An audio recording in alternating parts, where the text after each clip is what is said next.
Regular. Regular. I heard something else. Okay. Congress over the summer when they were really sort of ramping up the discussion.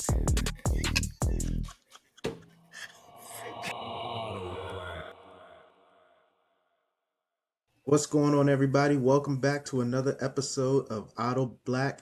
I am one of your hosts. My name is Robert, and I'm along with all of my friends. We got Xavier. What's up?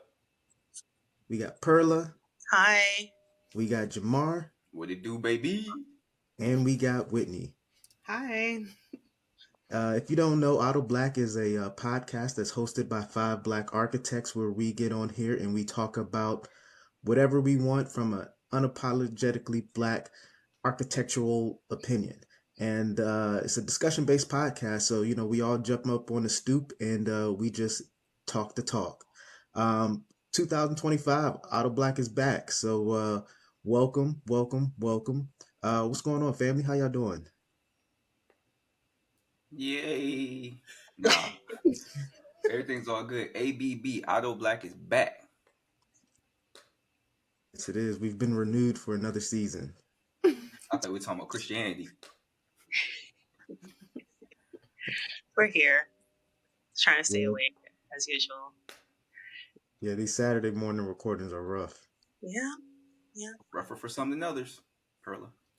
What? Okay, I'm here though. I have my You were late. Wait, was I late? No, Jamar. Oh, okay, exactly. First of all, my setup was set up. Perla had to switch headphones. Whitney had to do her hair really quick. Okay, that's all back of house things. Okay, they don't need to know that. Perla took a tumble. I did not. My headphones fell.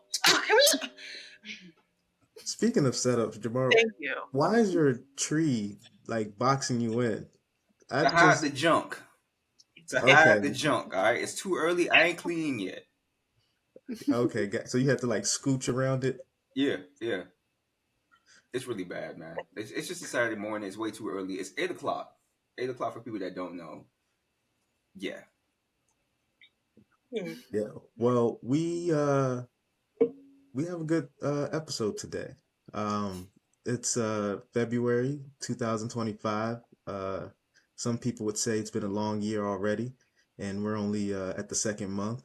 But we thought that it would be a good episode for us to actually sort of reflect on some of the things that are getting the year started off popping. And I think the biggest thing that has been sort of in the news space is just this whole idea of DEI, it being, removed as a policy of the federal government, and then subsequently all of the private sector industries, from Target to John Deere and beyond, they're all rolling back some of their DEI initiatives. And so, everybody is sort of wondering and reacting, what's the ramification? What's the fallout?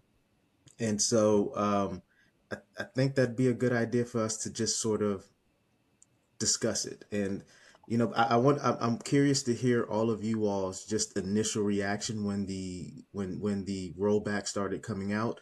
But for me, I'll share mine first. When all of the news started to circulate, my initial reaction was, "Oh, okay." Like, not in a necessarily a way of, panic or, what's this going to mean for me, and what's this going to mean for like the progress of Black people and the like.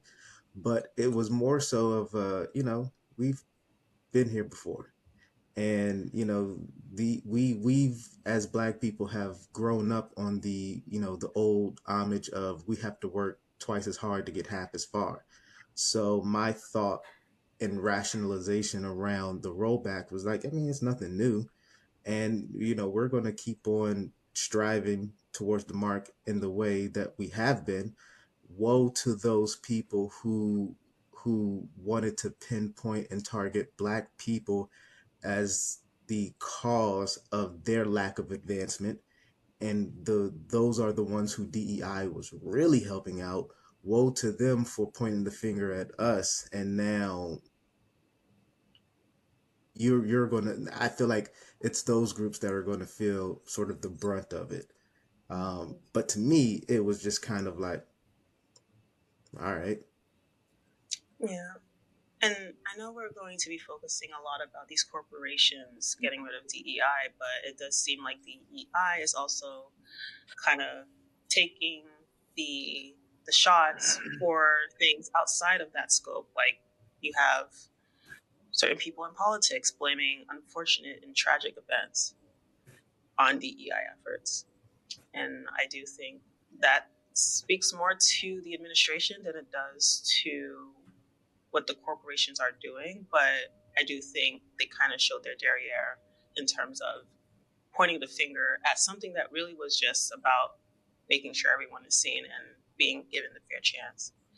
Um, but yeah, I have thoughts on in terms of this DEI and Target and all this other stuff, but I did want to just point that out before diving into it. Yeah. So my initial reaction was actually of disappointment. It was really disappointing because not only for myself, I wouldn't say necessarily DEI impacts my sphere because I work for a relatively, I don't want to say progressive, but a relatively forward thinking company, and I'm in a forward thinking state for the most part. And I feel like most of us live in forward thinking areas, but it made me think about the areas of the country that don't have as much representation in certain areas. So let's say, like, you're that architect in Wyoming, right? Or I don't want to be that far out, but in all these other different spaces. And also, I know that sometimes DEI and affirmative action and all those are usually associated with Black folks, and I mean they usually always are. At least the poster child, the face that goes with that is usually Black. But the reality is, it impacts a lot more people than just Black. Obviously, it impacts white people, white women. It impacts the Native community, Asian community. It impacts disabled, the LGBTQ. So it's very wide reaching. And so for me personally, it doesn't impact me too much because of like my sphere that I'm surrounded by. But at the same time, it also impacts maybe Noma, a group that a lot of us have been or are still associated with, because now they're like, hey, what if these architecture firms don't want to sponsor any of the DEI initiatives? Like, what's one of the programs we have? Project Pipeline, and then there's like a DEI framework or something like that. Whitney, maybe you know a little bit more. But what is the name of that DEI program? But anyway, I just know that's conversations we've been having of like how do we continue to have NOMA but scale back when if sponsorship dries up from some of these architecture firms that may not be forward thinking. Hmm. Kind of hopping off of what Jamar is saying, I think just understanding who benefits most from DEI projects is probably important as well. And I honestly, as an opinion, I don't think Black people as much benefit from DEI, but I do think it's kind of hurting Black people now because it's kind of used as an excuse to probably get rid of certain Black people. So Hmm. Yeah. um, it's a good something we can talk about a little bit. I mean, it kind of even goes back to some of the black leadership. I mean, I can't remember if it was all black leadership, but I know especially at Harvard, right? Like a lot of people were saying that the Harvard president, before she stepped down or resigned, that she was basically put there for DEI reasons, and they started to even criticize her paper, which it was just like everybody, like every paper has a little bit of plagiarism. Let's be real, but because of her skin complexion, because she was leading one of the top schools in the country, they had to kind of go a little harder on her, and kind of basically take away her credentials, her credit, and basically think about like, hey, do you actually belong in this position? Do you have the merit? But then again, it's the funny. Here's the kicker: the president who's pushing away DEI also has a cabinet full of people who do not have the merit to be there, Hmm. right? So like, how can we say we want to have a merit based democracy or society when the people who are leading us honestly have the least about a merit to be in the positions that they're in? So that's my 2 points. It's kind of like the quiet thing that they're not saying out loud is that there's a fundamental belief in America, certainly, that the most qualified leader and the most qualified decision maker is that of a white heterosexual male. And I think that's sort of like the underpinning of their basis of the insufficiency of DEI initiatives and programs, when in fact that the merit isn't necessarily lost because you're expanding your scope and your worldview of the of who's qualified. And I mean, I think it's, I think sometimes, America has an issue of wanting to deny the prejudice that exists. We all have prejudices and biases in which, formulates our worldview. Um, but instead of leaning into that and understanding that as a potential blind spot, there's this their overreaching goal of trying to not be the racist by failing to actually acknowledge that that is a reality that exists.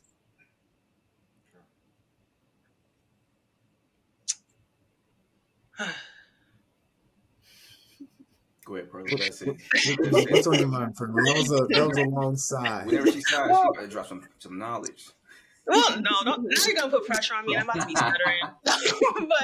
but no, I'm just thinking about how we got here, and when we look at merit versus what's in office now, and I'm trying to stay within the lane so we're not getting off topic too much. But I do think at some point there is I think, well, first, the candidates who were running for president did what they needed to do to pander to whoever they wanted to vote for them, and unfortunately, or arguably unfortunately, one of the candidates won.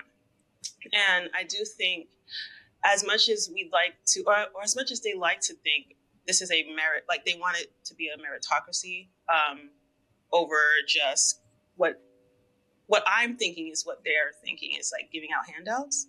Um, they are essentially doing it within their own silo, within their own community after getting to that place.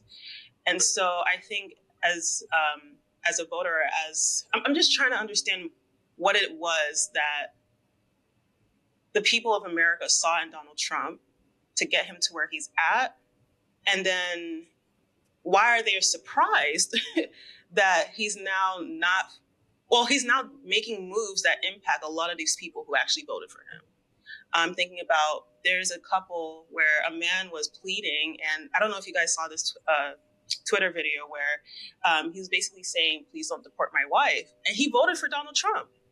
And it's just like, I guess my sigh was because we don't use critical thinking when it comes to politics. We want to vote for the candidate who's saying the thing that we want to hear the most.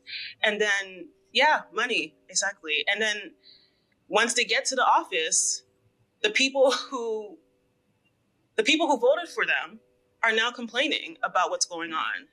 And it's not even only the people who voted for him, but it's also the people who didn't vote for him. And I think there is a connection, or there's a string that the moves that the people in office or administration are making is not only impacting the people who didn't vote for him, but also impacting the people who did vote for him. And it's just like, y'all, I just wish we used our brains more a little bit. And unfortunately, conversations like this tend to just happen because we're just, quite frankly, a little self-centered when it comes to thinking about the future of this country. And there are other reasons why it is what it is, like there's history and all sorts of stuff. And I'm not ignorant to that, but that's where my side is coming from. Sorry, back to DEI. But I would also say not just using our brains, but being honest about our station in the world, especially Right. to those who are the top 1% economically. It's like they don't care about the rest of us at all. So to then think that that person is going to represent you in a way about the matters that are important to you, it's just ridiculous because they Right. don't have the same issues. Yeah. And I guess kind of shifting gears in DEI, what my frustration was with a lot of people in an uproar in regards to these corporations removing DEI efforts. Again, this is just something that happens in this country, unfortunately. And I was struggling with, why is it that our reaction is constantly the same when it comes to this, and we're not seeing any results? Um, yeah. Yeah, it's interesting to reflect back on when these corporate DEI initiatives were really sort of taking place and making its ways through a number of large and small businesses alike. And obviously after the aftermath of George Floyd, that's when the conversation really became a priority. And even at that point, there was a little bit of skepticism that I felt because it seemed to be as if it was a an appropriate business decision to make at the time. Like there was an economic benefit behind some of these DEI initiatives, and I think some corporations had some. There was a lot of genuineness behind their motives, but at the same time, it also felt as if it was the market conditions to make those kind of moves. So now here we are, 2, 3, 4 years out, and now it now makes more sense business wise to now pivot away from that because of the current administration that's at hand. But I think. Oh, go ahead. Sorry, Go ahead. one thing, Rob, I do think, just to be fair, I do think when DEI was at its peak during the George Floyd era, unfortunately, what am I saying era? Anyways, during the George Floyd event, I do think there was a misuse of the Jedi initiatives from these corporations as well, big and small. I think they saw there was a larger issue at play and they just wanted to fix it. And I think in that rush on implementing Jedi initiatives, they just didn't understand or know how to appropriately apply it in their corporations, in their business, so that so now when people who don't really necessarily agree with the Jedi initiatives, they're like, okay, you see, it's crumbling and it's actually impacting our wallets and our communities as well. So that's another thing I wanted to mention. Yeah, but I want to You said. clarify that DEI initiatives are economically valuable. Like they've been statistically proven to create more money. So the businesses that decided to do away with that, for instance, like Target, are now realizing because of the people who were making money off of that are now suing them because they weren't a part of that decision making. And Target's DEI was part of the 15% pledge so that at least 15% of products on the shelves are represented by minority owners. So to then get rid of Mm, that means you're not going to have that entire demographic coming to shop and buy those items because we just go straight to the source.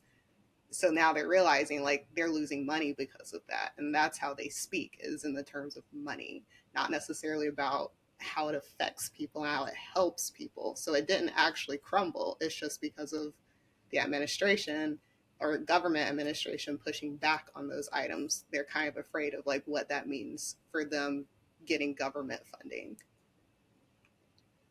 And Target is an interesting case because I think out of all of the major companies that publicly denounced or publicly conveyed their rollback of DEI initiatives, Target faced the most backlash.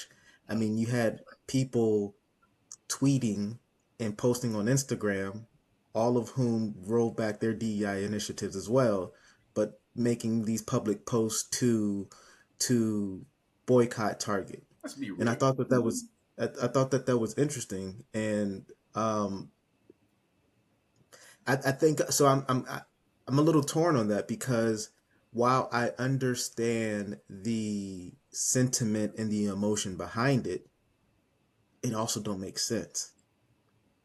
I don't understand the the push to boycott Target because it's black the black dollar is so much more entwined than it was back in the 60s and during the Montgomery bus boycott, that to do something like that, it really doesn't, it to me is almost counterproductive. And I had the thought of, well, instead of actually trying to boycott these businesses, why don't we just double down and infuse these black owned companies that are on the shelves in Target with so much support that it don't make financial sense for them to remove them or to keep them at the forefront in the ways that they have in the past. I So think there's people who see it from both sides. Of course, the owners of those companies would like people to keep buying items from them. For me personally, I'm boycotting Target in the way of you just don't get my money for any of your products. Because I wasn't really going to Target for black owned businesses. I go straight to the source rather than going through Target to begin with. But I do get groceries from there. I do shop for other items. So they're not getting my money from those items because of their decision around the black owned businesses. so So, for my knowledge, sorry, Jamar. Sorry, turn goodness, go man, ahead. 20 minutes, goddamn.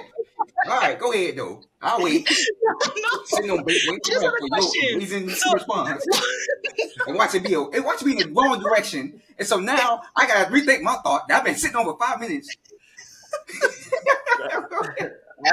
I'm sorry. This is just for my knowledge. I just had a question. So, the move that Target is making is specifically impacting Black businesses, or is it all minority Owned, all businesses? minority owned Okay. businesses. I think Okay. the reason there's the biggest backlash with Target is because they're so gung ho and so in our face about, supporting minority owned businesses. Like they even have a Black History Month commercial now, but yet you're pulling all of your support for this back. It like, don't be a hypocrite about it, basically. Like for places that we already knew or who they were, like for instance Amazon, everybody knows who Amazon is and what they stand for. Like that hasn't changed and probably isn't going to change, so there's not going to be as big of a reaction to it. But don't come and pander to us and like be in our face about how supportive you are and then backtrack on it. It's just weird. So I would like to apologize to the listening audience for my outburst. It's early. But no, so piggybacking off of Whitney's point, because I was gonna bring that up. But first thing, I think out of the list of DEI companies, Target stood out the most in terms of its value in the black community. Like who goes to John Deere every day? Right? Like Amazon, I mean, again, we know what Amazon is. Walmart, we know what Walmart is. It's fine. But like Target has a specific place in the black community in terms of like it has its own nickname, Target, right? Like Target is like an elevated version of Walmart that people truly do love and even supported before George Floyd. But I think it's interesting to put in the context too that Target was also basically at the center of the George Floyd protests because of its proximity to what the incident that happened, and it's headquartered in Minneapolis. So I think they had. Well, I won't say they had to, but I think they because the spotlight was on their stores being looted and their stores being burned down, that they took that aggressive step of saying, "Hey, we're going to support Black people. We're going to support DEI initiatives." But then, like when you were saying, it doesn't. It just for me, it doesn't make financial sense. It really doesn't because what is it hurting by keeping it? Like, Right. where does it hurt to say, "Hey, I'm going to put 15% of minority products in my store"? Like, Mm-mm. it doesn't make sense to me. Oh, so that's what they're removing. They're removing that part of Mm-hmm. their Well, deal. I think that's a little. I don't know if we know the true answer to that because I one of the inside informations that I heard, which I don't know to be true, but it was more so that Target's pivot was to get away from the politically charged terminology of DEI, and their goal was to keep the same structure in place, but rebrand it in a way that wasn't so politically divisive.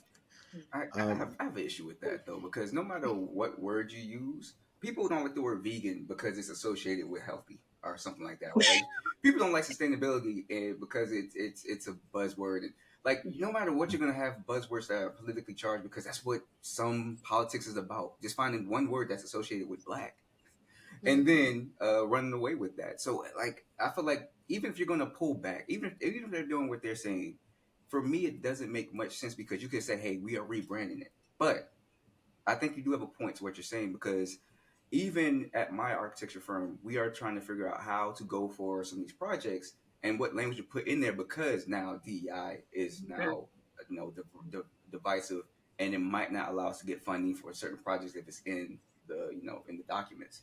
So now we're trying to figure out how to rebrand our word language that still means the same thing, but it has it's just different wording semantics. Same thing with sustainability. Like even within architecture, talk about sustainability to an architect, they're like, oh, I don't know, it's such a big broad word. But now we're trying to change that to be say, hey, we're in a high performing building, because that's what sustainability really is. It's about making sure that the performance of your building is efficient and all that jazz. So I think you might be right about something, but at the same time, like it still doesn't make sense. Um, I might get canceled for this. You already canceled my book.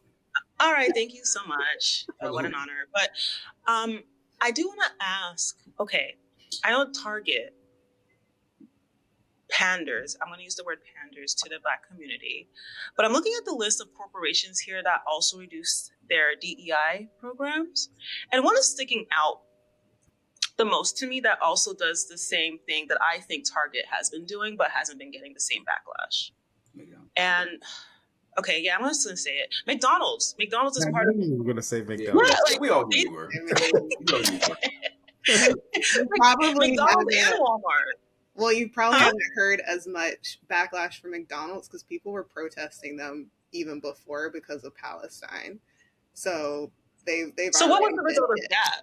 They closed a lot of stores internationally.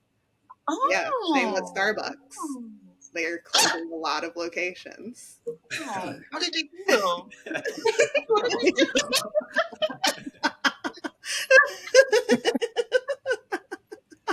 But I have a question Sorry.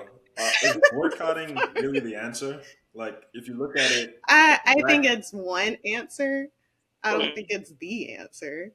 But if they're closing stores, that would affect the black community and the people who work in that community. So like, they're probably only close the stores that are closely knit to the black community because those stores aren't Hmm. performing as well. Oh. And also, if the black businesses who are in there, or the minority businesses who are in there, also lose business, because I've heard that in order to get their products back from Target or Walmart or whoever, they have to almost buy them back, or because the companies already bought those products to put on the shelves.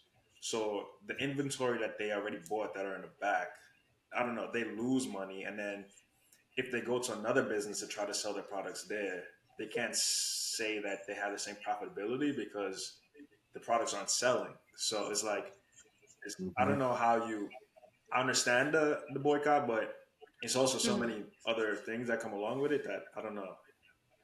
That's why I say go to the source. If Mm. you really want to support them, go to their website and buy from them. But we're also talking about some of these minority owned businesses now are now no longer a part of our economic status. So we're also talking about people who are now closer to the 1% than us. And Oh. so when you see them like, hey, I still want you to shop at Target, I still want you to support me, you kind of have to weigh the pros and cons of that again, because like they're no longer a part of this community anymore. And like you feel good that you Hmm. see someone who represents you in that way and you want to support them, but you also have another host and slew of minority owned businesses that you can also help bring up to that status as well.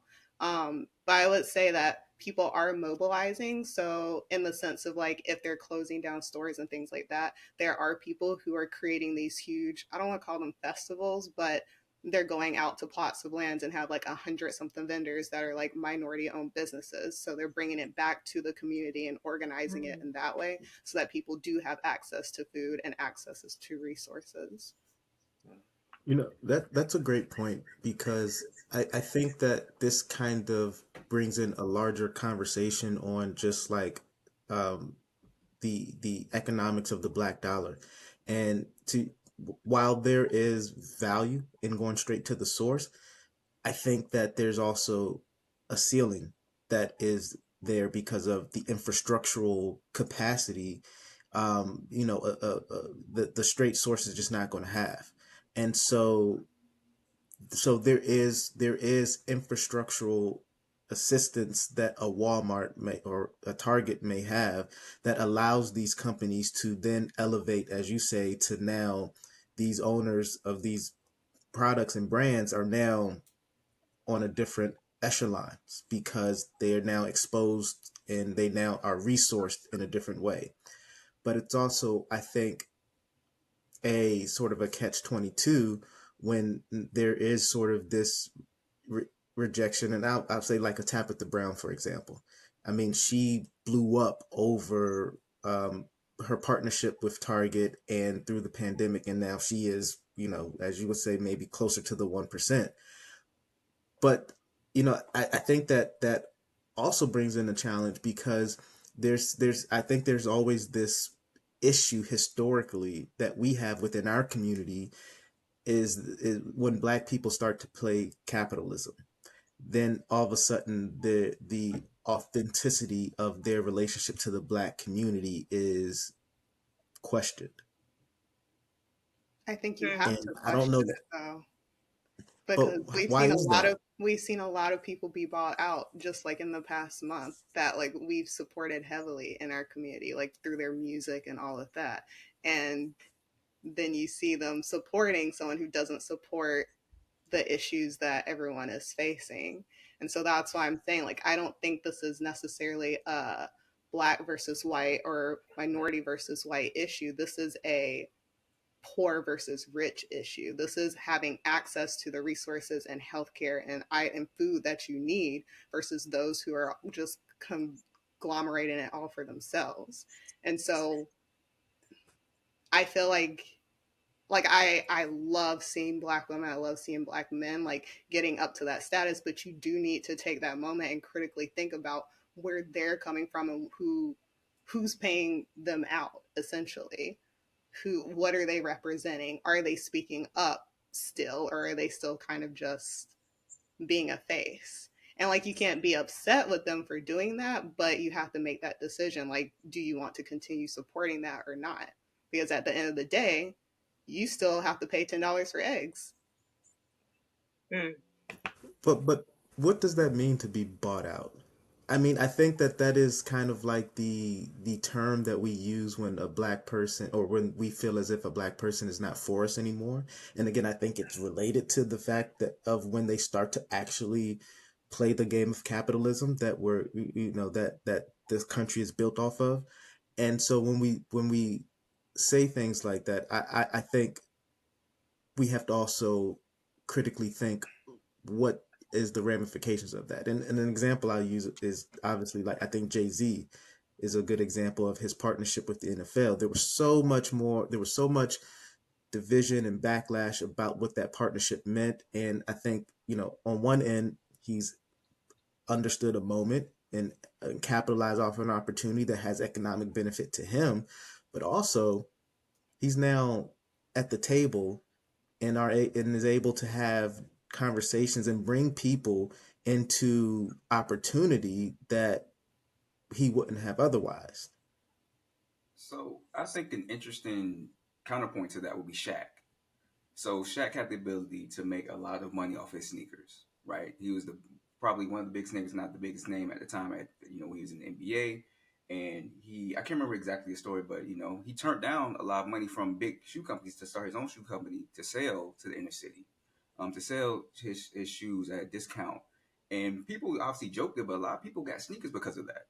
And so I think to the counterpoint, like, yeah, even if you have a lot of money, you can be a part of that 1%. But I think what we need to get into is there's a class issue, and there's sometimes an understanding of like how much money people actually have at the lower portions of the demographic versus, like you said, the 1%.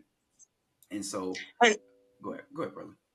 no, there was a personal story I was going to say in regards to the Shaq sneakers, because I remember specifically buying my pair of Shaq sneakers and I was wearing them proudly in sixth grade.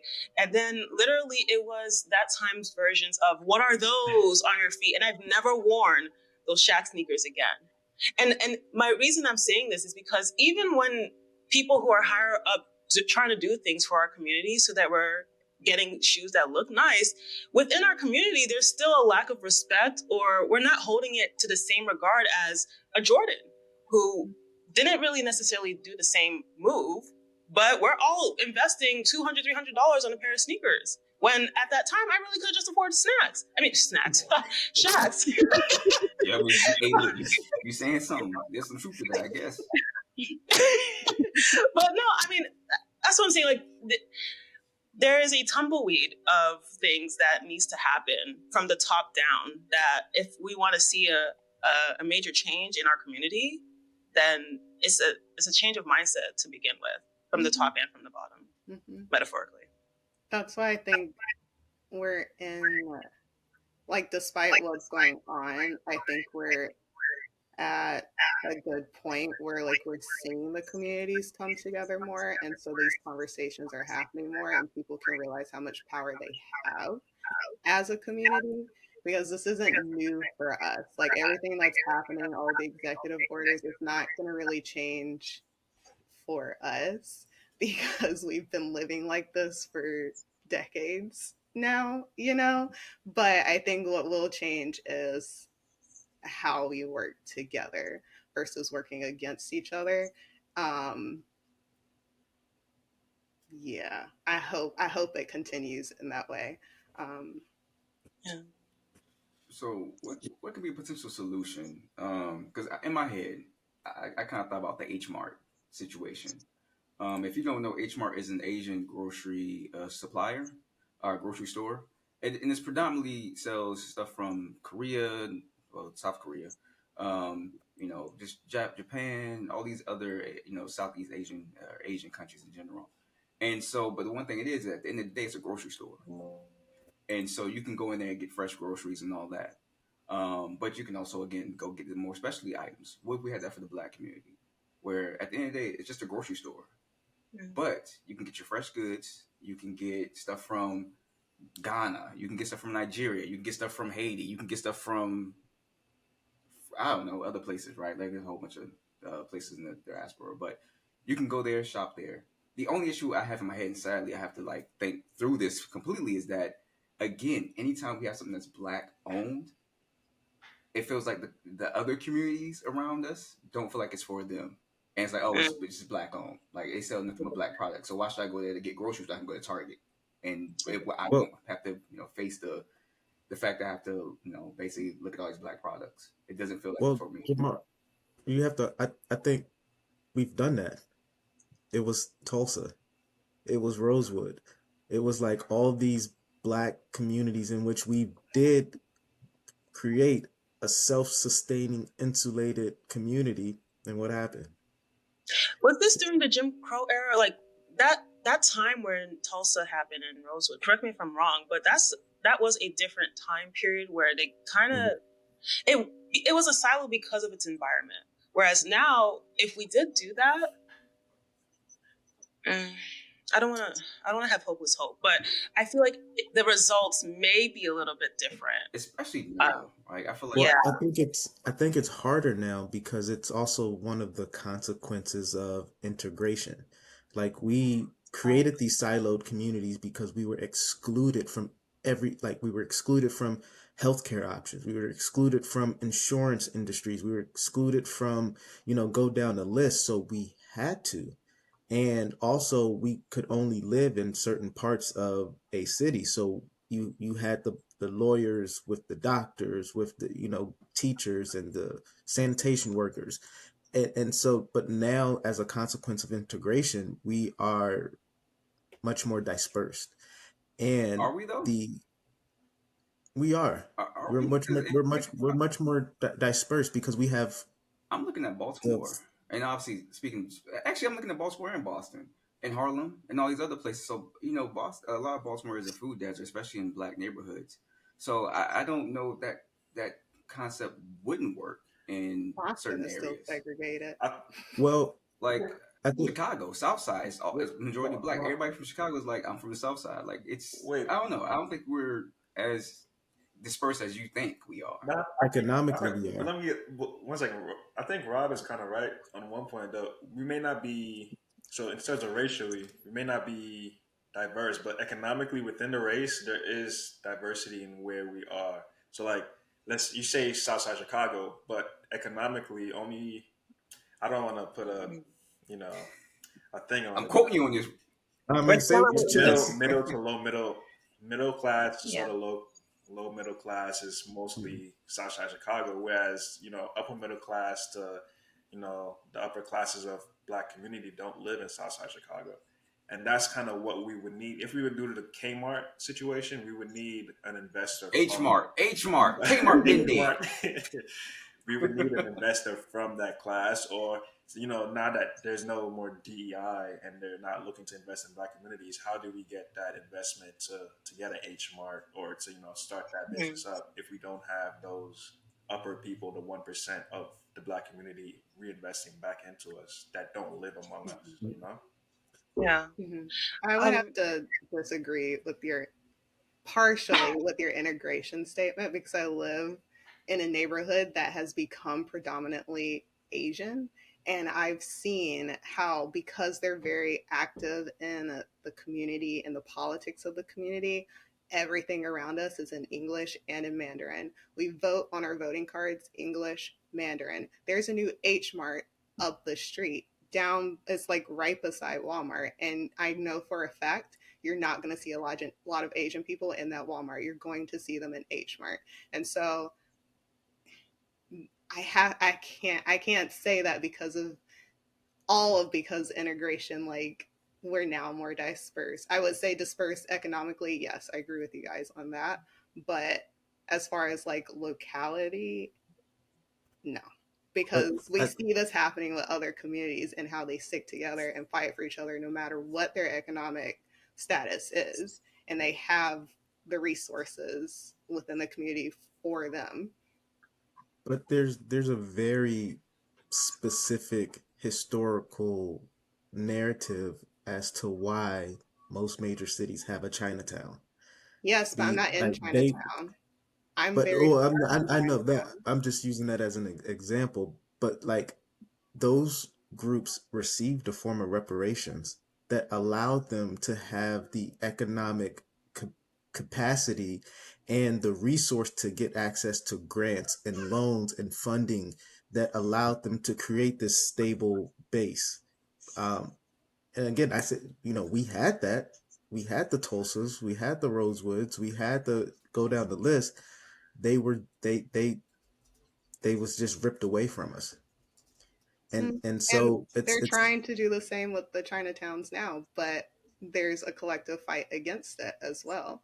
And so I think what I'm saying is we need to be more of a collective rather than being separate. I was guessing Um. what they. This is a joke, but I've never seen a broke Nigerian. So if we need to get some investors, look, we need to talk I to mean, Nigerians, aren't all right? you? Ghanaians and Nigerians. I've Don't you never have a seen a high broke Nigerian. percentage of Nigerian in you, and aren't you broke? I am a Black American. I'm talking about Nigeria, like a recent, No, but transition. when you talk about migrants, like you got to know who's coming over. So like you're not gonna get the brokest of the broke from Nigeria coming over to America. You're gonna get a middle mhm. class, upper Because middle Mhm. class, most likely. So because I feel like it's the same within the Asian community, right? Like you're not getting the brokest of the broke coming from true, true. coming into the Asian community. So I feel like Yes, again, but you see the one. I'm not talking about the ones that just immigrated here. I'm talking about the ones that have been here. They are just dispersed economically as well. Like not all of them are doing like middle class, upper class, wealthy. Especially in the town that I'm living in, it's not that. We're all struggling just the same. Um. One thing I did want to mention is, have you guys seen the Roland Martin episode where Pastor Jamal Bryant wanted to start a 40-day fast from Target? Um, if you haven't, I implore you to take a look on YouTube on that episode because they directed us to a website.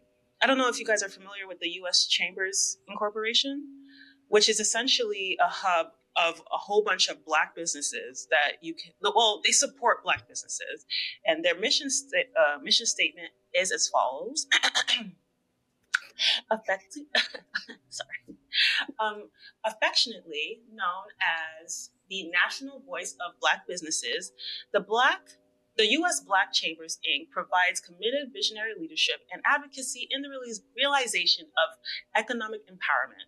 Through the creation of resources and initiatives, we support a network of African American chambers of commerce and business organizations in their work of developing and growing Black enterprises. So I do think we have some sort of place where we can start from if we wanted to go in that route. But it'd be good if, and I need to look through their website a little bit more, but it'd be really dope if this website or another website had like a whole hub of Black businesses that maybe even got rid of delivery fees or service fees, and so that it could actually be a bit more affordable for people who are in a different economic level to order those materials, and then the people who are up there maybe even invest as a stockholder or something like that. But yeah, I think that would be a starting place. I mean, we're in a different time, like I said, and the internet is at our use, and we could probably just use it for our benefit in that way. And I think that's the challenge that we have, and that's why I made the comment about integration being counterproductive in that way, because we have to essentially go to a directory to try to find Black owned businesses. Like, it's not as easy. Like, to actually shop Black requires a lot of research. It requires effort, and it also requires sacrifice. And I think that's unfortunate, right? Because many moons ago, if you wanted to go to a Black insurance broker, it was in your neighborhood. And now that we are dispersed, I think geographically, we're dispersed economically, it makes those efforts a lot much more difficult to achieve.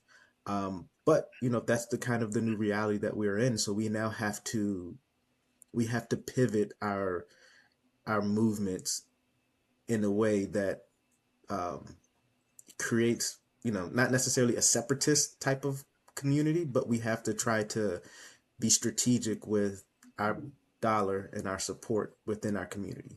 Like brands like Actively Black, I think is doing like a really good thing to try to grow and also remain Black owned. Like even trying to extend the shareholders and the stockholders to everyday regular Black people, so that they have a piece of a company that's growing. I'll push back slightly on that, just a little bit, just because about the point that you're saying, like we have to. It's what'd you say about it? Like that, it's Don't we misquote me have to now. be very strategic about it, but we've always had to be that way. I mean, that's why we had the Green Book, and obviously again different times, but I think we've always had to be very strategic about how we shop, how we move, where we go, and so maybe it just means we need a Green Book 2.0. Yeah, And there are a don't be lot afraid of of using precedent for that too, because there are examples in other minority groups that are able to do what we're hoping to have in our own community. Sorry, Whitney. No, I was just saying there are a lot of other websites too. And I think someone's trying to create an app as well. That way it's more accessible. Nice. So I mean, personally, I've seen a lot of movement and heard a lot of things. So it makes me more hopeful. Um, but I think it's definitely going to take all of us actively doing work and not just like talking about it or just like only So we focusing reposting on those our Black Square. individual selves. Like we have to like actually go and like talk to our neighbor that is also Black and have these conversations, um, rather than being so siloed, which I think is not only a product of um, the pandemic. I think it's just a product of our society and how things are no longer as affordable. So we don't go out and do these things as much anymore. I think that's a good note to end on. We coming up on time, and so as they say, we don't want to hold you too long. But this was a good conversation, and I think that there is much more to be discussed, especially in the community aspect of it.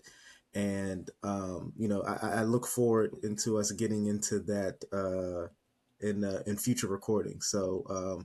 Thank y'all for joining us on the stoop. We're back for 2025, and we're looking forward to having conversations just like this, nuanced, thoughtful, insightful. So thank y'all for returning, and we'll see y'all again next week. Can we get rid of Pearl if we're having thoughtful, nuanced conversations?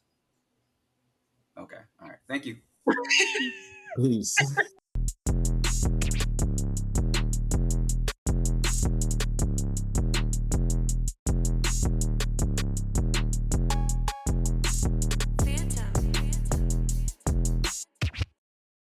Hey everybody! Thank you for listening to this episode of AutoBlack. If you have enjoyed the discussion, please hit that subscribe button or follow button, whatever you'd like. AutoBlack is a discussion-based podcast that is unapologetically Black at the intersection of design and culture. We acknowledge that our experiences are just that, our experience, but your voice is worth elevating and your perspective is valid.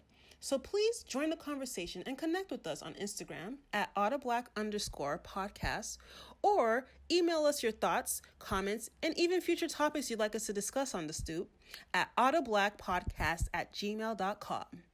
AutoBlack out. Bye!